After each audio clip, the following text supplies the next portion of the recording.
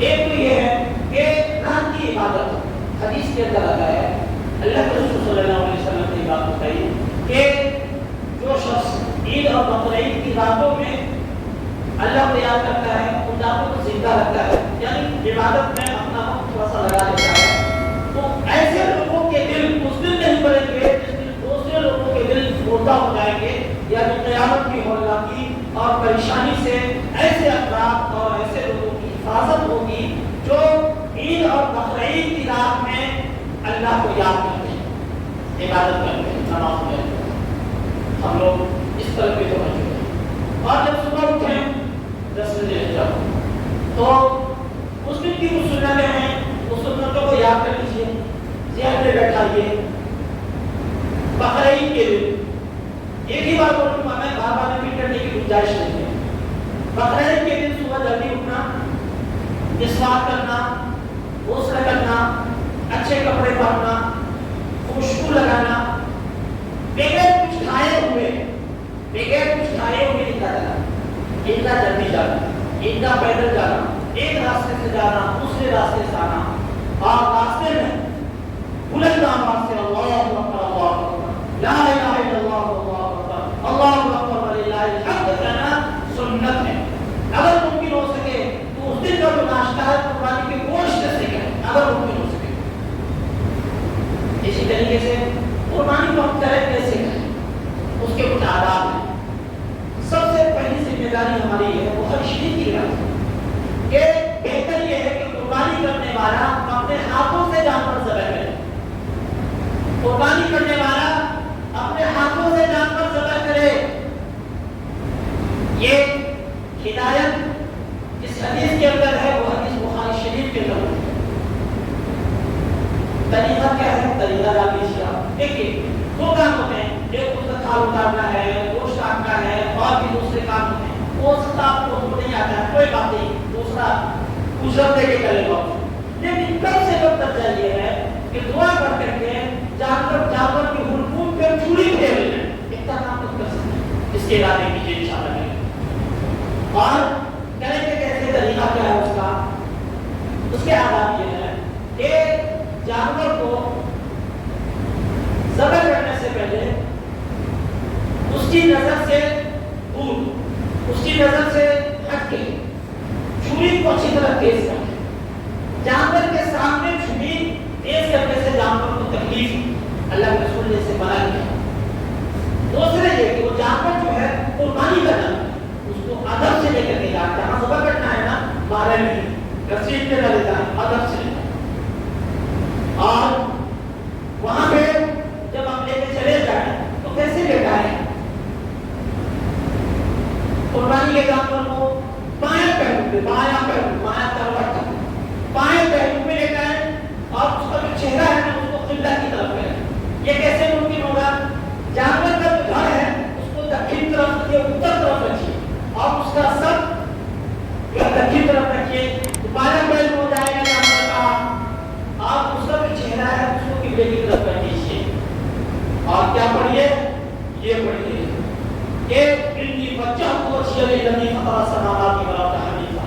وما انا من المشرکین ان صلاتي ونسكي ومحياي ومماتي لله رب العالمين لا شريك له وبذلك امرت وانا اول المسلمين اللهم انت ولي۔